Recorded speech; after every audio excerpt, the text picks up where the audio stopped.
আসসালামু আলাইকুম সবাইকে। নতুন একটা রেসিপি নিয়ে এসেছি আপনাদের জন্য। আমি আজকে আপনাদেরকে সহজ পদ্ধতিতে কই মাছ ভুনা রেসিপি দেখাবো। এখানে আমি নিয়েছি বড় সাইজের কই মাছ। যেহেতু আমি এখানে একটু বড় সাইজের মাছ নিয়েছি, এজন্য আমি মাছের গাগুলো একটু কেটে নিয়েছি যেন মাছের ভিতরে ভালোভাবে মশলা যায়। এখন আমি এখানে মাছটাকে ম্যারিনেট করব। এর জন্য আমি মরিচের গুঁড়া, হলুদের গুঁড়া, স্বাদ মতো লবণ আর এখানে আমি রান্নার তেল দিয়েছি। দিয়ে মাছটাকে আমি ভালোভাবে মাখিয়ে নিচ্ছি। গুঁড়া মশলাগুলো দিয়ে মাছটাকে আমি ভালোভাবে একটু মাখিয়ে নিচ্ছি। তেলটা দিয়েছি যেন ফ্রোজেন মাছের একটা স্মেল থাকে, স্মেলটা না আসে। এখানে আপনারা চাইলে লেবুর রস দিতে পারেন, তাহলে মাছটা রান্নার পরে খেতেও অনেক বেশি ভালো লাগে। এভাবে আমি মাছটাকে ভালোভাবে মশলাগুলো মাখিয়ে নিচ্ছি। এটা মাছটাকে আমি কিছুক্ষণ ম্যারিনেটের জন্য রেখে দিব 5 মিনিট সময়। এবার আমি কড়াই তেল দিয়ে নিয়েছি। তেলটাকে আমি একটু ভালোভাবে গরম করে নিচ্ছি। নিয়ে এখন মাছগুলোকে দিয়ে দিলাম। তেলটাকে আমি একটু ভালোভাবে গরম করে নিয়েছি, কারণ মাছটা যেন কড়াই লেগে না যায়। দেখেন মাছটা উল্টানোর পর কত সুন্দরভাবে মাছটা আমি উল্টিয়ে নিচ্ছি। মাছটা একটু কড়াই লেগে যায়নি, কারণ আমি তেলটা অনেক ভালোভাবে গরম করে নিয়েছি।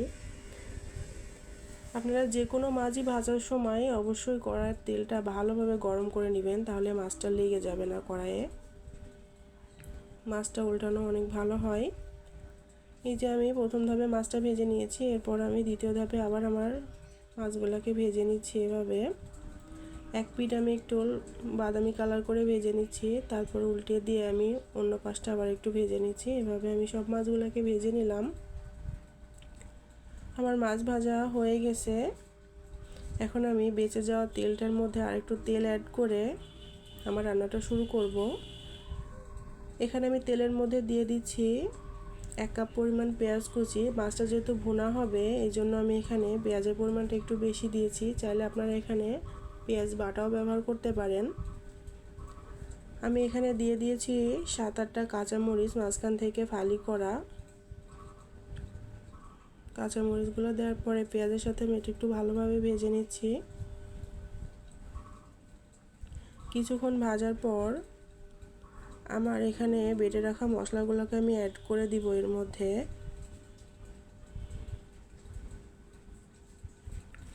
এর মধ্যে আমি দিয়ে দিচ্ছি 1 চা চামচ জিরা বাটা, 1 চা চামচ আদা বাটা আর 1 চা চামচ রসুন বাটা। এখন আমি মশলাগুলোকে পেঁয়াজের সাথে খুব ভালোভাবে মিশিয়ে একটু ভেজে নিচ্ছি। বাটা মশলা যেহেতু একটু পানি থাকে, এখানে আমি আর একটু পানি অ্যাড করে দিচ্ছি। দিয়ে মশলাটাকে আমি আর একটু ফ্রাই করে নিচ্ছি। এই সময় আমার চুলার আঁচটা আমি মিডিয়াম করে রেখেছি, কারণ চুলার আঁচ বাড়িয়ে রাখলে আমার মশলাটা পুড়ে যেতে পারে। এখন আমি এখানে আমার গুঁড়া মশলাগুলো অ্যাড করছি। স্বাদ মতো লবণ, এখানে আমি 1 চা চামচ মরিচের গুঁড়া, 1 চা চামচ ধনিয়ার গুঁড়া দিয়েছি। যেহেতু আমি এখানে জিরা বাটা দিয়েছি, এই জন্য আমি এখানে জিরার গুঁড়াটা দিইনি, আপনারা চাইলে দিতে পারেন। এখন আমি সামান্য পরিমাণ পানি দিয়ে আমার মশলাটাকে কষিয়ে নিয়েছি। গুঁড়া মশলা দেওয়ার পর মশলাটা পুড়ে যাওয়ার সম্ভাবনা থাকে, এই জন্য আমি এখানে পানি অ্যাড করে মশলাটাকে ভালোভাবে কষিয়ে নিয়েছি। মশলাটার উপরে তেল উঠে এসেছে, এই সময় আমি মাছ রান্নার জন্য ঝোলের পানি দিয়ে দিয়েছি। মাছটা যেহেতু আগে থেকে ভেজে নেওয়া, এখন আমি এখানে মাছটা সিদ্ধ হওয়ার জন্য পানিটা দিব। যেহেতু এটা ভুনা রান্না হবে, এই জন্য এতে বেশি ঝোল থাকবে না, তাই আমি এখানে 1 কাপ পরিমাণ পানি দিয়েছি। আপনারা এখানে যদি মাছের ঝোল রাখতে চান, তাহলে পানির পরিমাণটা বাড়িয়ে দিবেন। এবার আমি ঢাকনা দিয়ে ঢেকে দিয়েছিলাম। এরপর আমার ঝোলে একটু বলক উঠে এসেছে, এই সময় আমি আমার ভেজে রাখা মাছগুলোকে ঝোলের মধ্যে দিয়ে দিচ্ছি। মাছগুলোকে আমি খুব সাবধানে দিচ্ছি যেন ভেঙে না যায়। এখন আমি সব মাছগুলোকে দিয়ে দিচ্ছি। দেওয়ার পর আমি মাছগুলোকে ভালোভাবে একটু নেড়ে ঝোলের মধ্যে ভালোভাবে এগুলোকে আমি একটু ডুবিয়ে দিচ্ছি যেন সুন্দরভাবে রান্না হয়।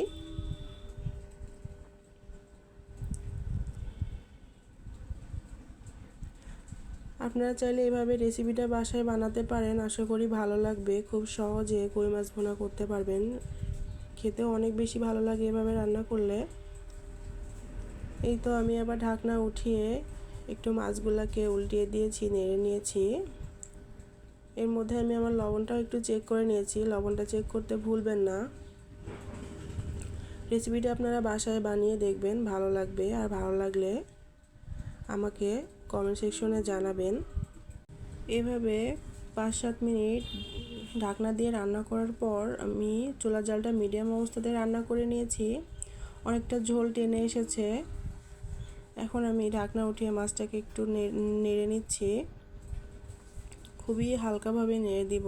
মাছটা যেহেতু সিদ্ধ হয়ে গেছে, এখন মাছটা ভেঙে যেতে পারে।